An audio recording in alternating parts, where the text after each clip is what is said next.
Welcome students, জ্ঞানজ্যোতি coaching সেন্টারের পক্ষ থেকে তোমাদের সকলকে আরো একবার স্বাগত। আলোচনা করবো আজকে আমরা aims of women education in ancient India.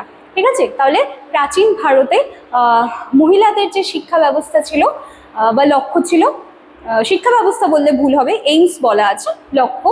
তো সেটা নিয়ে কিন্তু আজকে আমাদের ক্লাস বা আলোচনার বিষয় NEP third semester major paper 6 থেকে এডুকেশনের একখানা টপিক নিয়ে কিন্তু আজকে আমাদের ক্লাস বা আলোচনার বিষয়।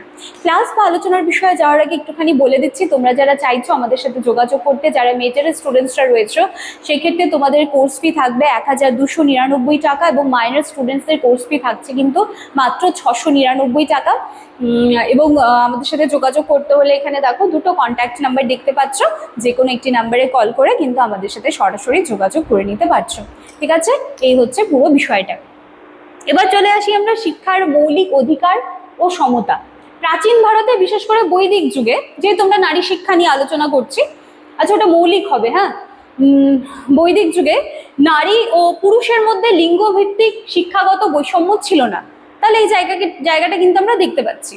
আর কি পুরুষদের মতো নারীদেরও উপনয়ন বা পৈতে, ঠিক আছে, এই উপনয়ন বা পৈতে হতো, যেটা হচ্ছে অফিসিয়ালি মানে বিদ্যাভ্যাসের যে সূচনা হয় সেটা নারীদেরও কিন্তু হতো।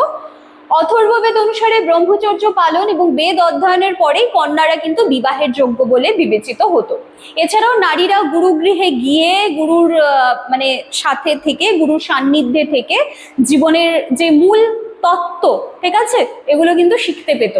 এবার নারী শিক্ষার 3টি মূল উদ্দেশ্য নিয়ে আমরা আলোচনা করব, যেখানে রয়েছে আধ্যাত্মিক বিকাশ, যেখানে বৈদিক মন্ত্র উপাসনা, বেদান্তের জ্ঞান অর্জন, ঈশ্বরের নৈকট্য, ব্রহ্মজ্ঞান লাভ করা, সমস্ত কিছু কিন্তু ছিল, এবং আত্ম উপলব্ধি ছিল শিক্ষার একেবারে চূড়ান্ত পর্যায়। তারপর ছিল চরিত্র গঠন, উচ্চ নৈতিক মূল্যবোধ, সংযম, সত্যবাদিতা, কঠোর অনুশাসনের মাধ্যমে একটি আদর্শ চরিত্র ও সুশৃঙ্খল সমাজ গঠনের প্রতি জোর দেওয়া হতো। এবং তারপরে চলে আসলো গার্হস্থ দক্ষতা, যেখানে যেসব নারীরা গৃহস্থাশ্রমে প্রবেশ করতো তাদেরকে কিন্তু একদম মানে কি বলবো, আদর্শ গৃহিণী বলা হতো। মাতা এবং সমাজের গঠনের কারিগর হওয়ার জন্য তারা কিন্তু ধর্মীয় এবং ব্যবহারিক শিক্ষা তাদেরকে প্রদান করা হতো, গার্হস্থ দক্ষতা যাতে সেই জায়গাটা তারা সুন্দর করে পালন করতে পারে। নারী শিক্ষার্থীদের প্রকারভেদ, এক জায়গায় আমরা দেখতে পাচ্ছি ব্রহ্মবাদিনী এবং আরেক জায়গায় রয়েছে সহদাহা। ঠিক আছে, তো এই শ্রেণীর নারীরা আজীবন অবিবাহিতই থেকে যেতেন এবং কঠোরভাবে কিন্তু ব্রহ্মচর্য পালন করতেন। যারা ব্রহ্মবাদিনী ছিলেন তারা দর্শন এবং ধর্মতত্ত্ব এবং বিদ্যা চর্চায় নিজেদেরকে পুরোপুরি আত্মনিয়োগ করে দিতেন এই সমস্ত বিষয়ে। এবং জ্ঞান পিপাসু এই নারীরা সমাজের সর্বোচ্চ শিক্ষাগুরুর মর্যাদাও কিন্তু লাভ করতেন।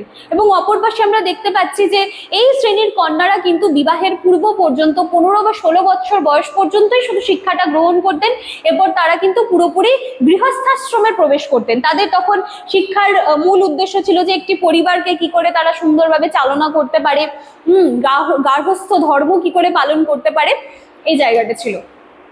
তারপর হলো ধর্মীয় যজ্ঞের অধিকার, যেখানে প্রাচীন যুগে যজ্ঞ ও অন্যান্য গুরুত্বপূর্ণ ধর্মীয় অনুষ্ঠানে নারীদের অংশগ্রহণ কিন্তু সম্পূর্ণ অপরিহার্য ছিল। সহধর্মিণী ব্যতি রেখে যে কোনো যজ্ঞই কিন্তু সম্পূর্ণ বলে গণ্য হতো না। তো এই পবিত্র দায়িত্ব পালনের জন্য নারীদের বেদ ও স্তোত্র এইগুলো কিন্তু ভীষণভাবে জানতে হতো, তাদেরকে গভীরভাবে অধ্যয়ন করতে হতো, এবং তারা স্বয়ং যজ্ঞ পরিচালনা করতেন এবং অনেক নারী আচার্যা মানে শিক্ষিকা হিসেবেও কিন্তু সেই সময় খ্যাতি লাভ করেছিলেন। এবার প্রখ্যাত বিদুষী নারীদের অসামান্য অবদান একটুখানি আমরা দেখে নিচ্ছি। সবার প্রথমে রয়েছে রাজা জনকের রাজসভায় প্রখ্যাত ঋষি যাজ্ঞবল্কের সাথে তার গভীর দার্শনিক শাস্ত্রার্থ তৎকালীন নারী শিক্ষার উৎকর্ষের অন্যতম শ্রেষ্ঠ অবদান রেখে গিয়েছেন।